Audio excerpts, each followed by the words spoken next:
گرامی قدر ماتم داران سرکار سید الشہداء عزاداران مظلوم کربلا، عزا خانے سج چکے تازیہ خانے سنور گئے، فرش عزا بچ گیا پرچم غازی سج گیا۔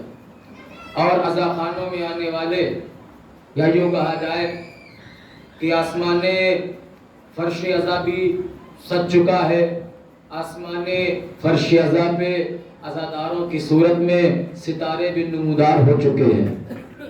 عزا خانوں میں مثل سورج ممبر بھی سج چکا ہے، اور ممبروں پر مثل چاند فضائل اہل بیت کے گوہر لٹائے جا رہے ہیں۔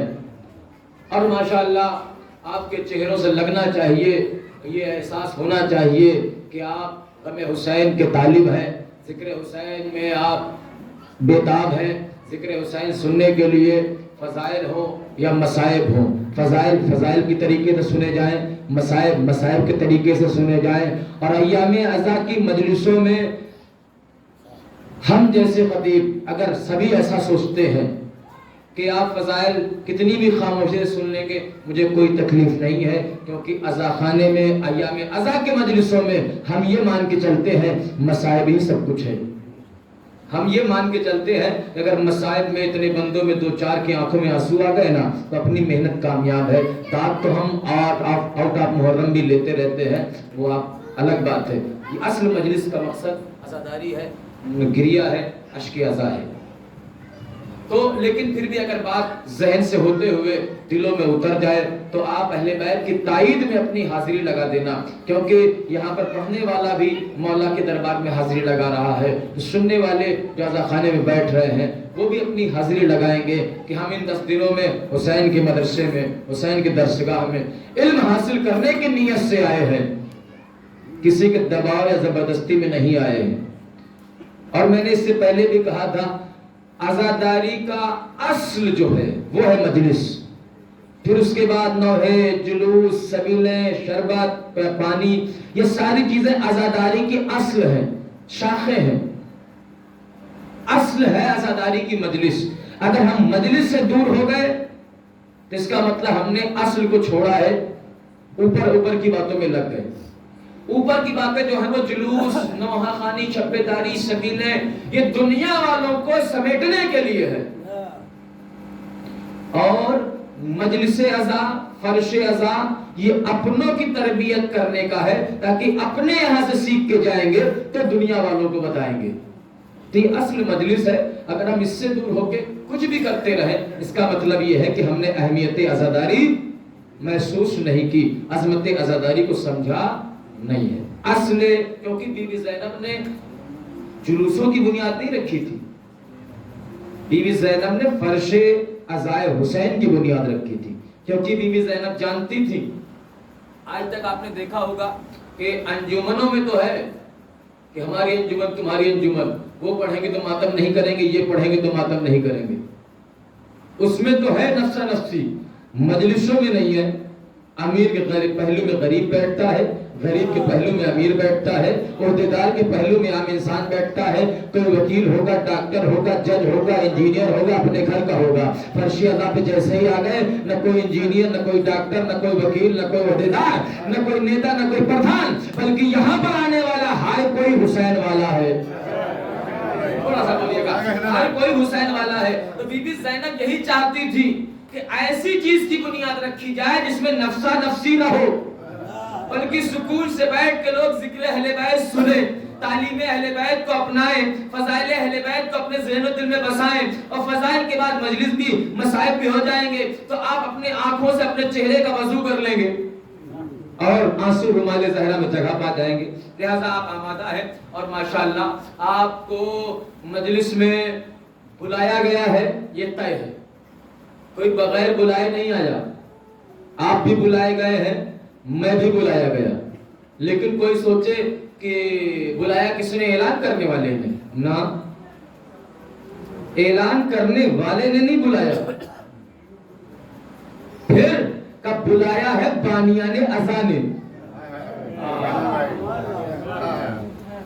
بلایا ہے، بانیان عزا نے۔